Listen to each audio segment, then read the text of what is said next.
Hello दोस्तों, नमस्कार सभी को। आई होप अच्छे होंगे। तो चलिए एक नई स्टोरी पे शुरुआत करते हैं। तो ये स्टोरी जो है एक लड़के की है जो बहुत ही अपनी ज़िंदगी की जो समस्याएं थी उनसे बहुत ज़्यादा परेशान हो चुका था। और वो जब उसको कुछ समझ में नहीं आया तो वहाँ से वो एक महात्मा के पास गया। तो महात्मा से उसने पूछा कि महाराज, मुझे कुछ समझ में नहीं आ रहा है, मेरी ज़िंदगी में सारी प्रॉब्लम इतनी ज़्यादा बढ़ गई है, समस्याएं इतनी ज़्यादा बढ़ गई है कि मुझे कुछ समझ नहीं आ रहा है। ना मैं अपने परिवार को अच्छे से चला पा रहा हूँ, ना मैं आराम से रह पा रहा हूँ। मुझे कोई ऐसा उपाय बताइए कि जिसकी वजह से मैं अपने लाइफ को अच्छे से चला पाऊँ, मेरी ज़िंदगी की जो खुशियाँ हैं जो चली गई है वो वापस लेकर आऊँ। तो महात्मा जी मुस्कुराए और बोले कि बच्चा, इसके लिए मैं तुम्हें एक उपाय बताता हूँ जो तुम्हें करना पड़ेगा।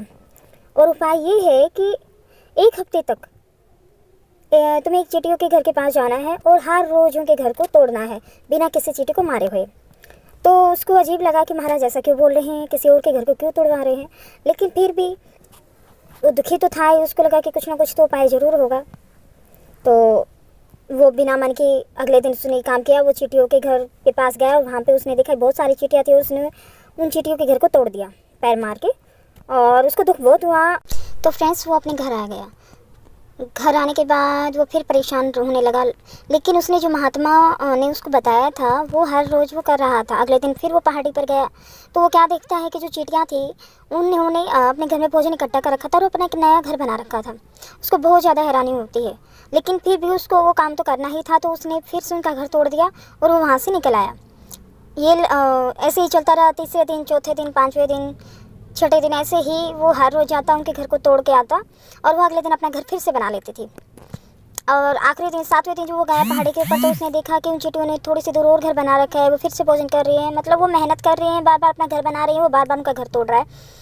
तो वो आपकी बात बहुत ज़्यादा गुस्से में हुआ, उसने उनका घर तोड़ दिया और साथ में कुछ जो चींटियाँ थी उनको भी कुचल दिया और गुस्से में महात्मा जी के पास गया।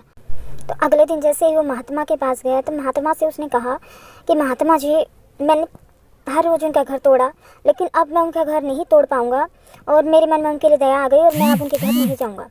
तो महात्मा जी मुस्कुराए और बोले, मैंने तुम्हें ये नहीं कहा था कि तुम चींटियों का घर तोड़ो। मैंने तुम्हें सिर्फ ये देखने के लिए कहा था कि जब तुमने उनका घर तोड़ा है तो वे मेहनत से दोबारा फिर से मेहनत से उठी और फिर से उन्होंने अपना घर बनाया। उन्होंने हार नहीं मानी। इसलिए पहले सीख यही है कि जीवन में जब भी हार जाओ तो मेहनत करना मत छोड़ो, अपने काम को लगातार करते रहो। अगर लगातार करते रहोगे तो आप उस मुसीबत से निकल जाओगे। हार मान के बैठने से कोई फ़ायदा नहीं है। और दूसरी सबसे बड़ी सीख यह मिली है कि कई बार जब इंसान अपने समय को देखता है तो उसको लगता है कि ये जो पूरा समय आया है वो नहीं निकलेगा, लेकिन धीरे धीरे ये समय भी निकल जाएगा। जैसे खुशियों के दिन थे, खुशियों के दिन भी आएंगे। तो हमें इस चीज़ को सोच के अपने दुखों को पीछे नहीं छोड़ना चाहिए कि नहीं, ये तो बस अब मेरी ज़िंदगी में बस गया है, अब ये दुख नहीं जाएंगे। तो हमें निरंतर मेहनत करनी होती है। उसके लिए आत्मविश्वास के साथ, हौसले के साथ उठ के और उन दुखों का या उन परेशानियों का हल निकालना होता है। तो आई थिंक आप सभी समझ गए होंगे आज की कहानी का जो विचार था कि हमें ज़िंदगी में आने वाली जितनी भी परेशानियाँ होती हैं उनका डट के, हिम्मत के साथ सामना करना चाहिए और अपनी लाइफ में खुशी खुशी अपना जीवन ऐसे ही हौसले के साथ बढ़ाते रहना चाहिए। वीडियो अच्छी लगी हो तो लाइक करें और सब्सक्राइब करें चैनल को। धन्यवाद।